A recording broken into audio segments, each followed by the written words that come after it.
Listen to my story. This may be our last chance.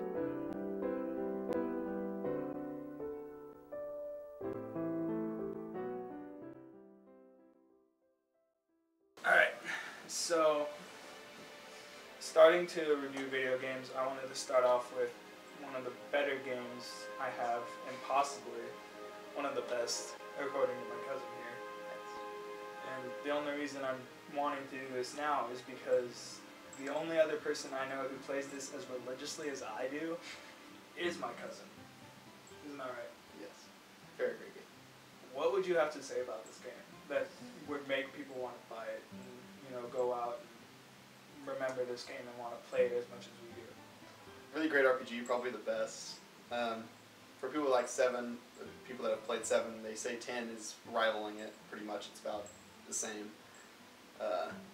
Characters are great. They've all got good personalities and good background stories.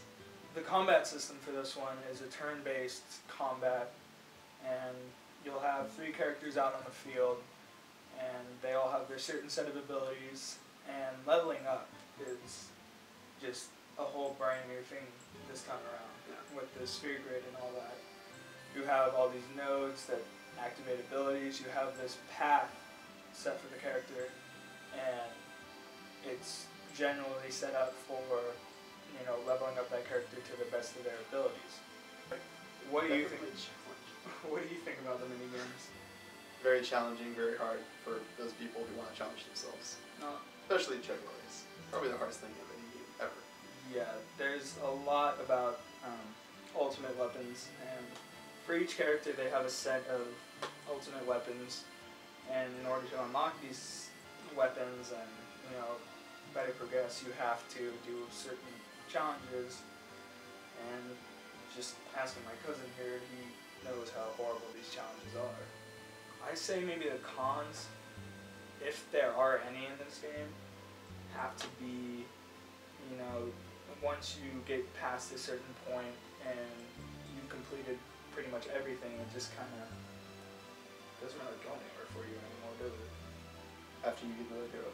Yeah, it's like after you get everything unlocked, you finish up the sphere grid, you finish up all the challenges. Then you start working on, there's an arena that you can fight monsters that you create, and the hardest character in the game, he's got like over 1 million life or something, and you can beat him, you've pretty much done everything. You know, there is the international version to this game.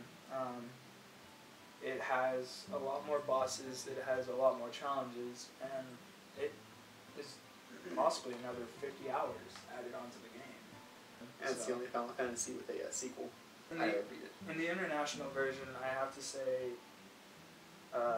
give or take, this one would be international. Go for international if you're a very big gamer. You know, if you're just starting out with RPGs, or you're just starting out with the Final Fantasy series, you haven't played 7 or something like that, you know, go for Final Fantasy X, the American version. Get used to it, and, you know, this isn't a game you can just sit down for like 10 minutes and play it. I mean, you get on, you play for, say you're going to play for an hour, you end up playing for like 5 hours because you're getting close to this thing, or you're getting close to completing this. You know, it's something like that that just makes you want to play it over and over. Overall, on a scale of 1 to 10, 1 being best, 10 being worst, I would give this game a decent. I'd give it a 2. I'd give it a 1 because it's my favorite game of all time. So everything compares to that. You gotta listen to what they say, especially with the sphere grid. Sphere grid is very hard. In the beginning, I didn't get it until my second playthrough because my brother leveled everything up for me, so I didn't understand it. But I just decided to restart it, and I understand it pretty good. This game is more or less one of the games you have to play for yourself to understand it. Very complicated. You have to go all the way. Yeah. And once you understand it, it doesn't leave you. All that granted, I say go out, buy this game, and say goodbye to your family and friends for a few years.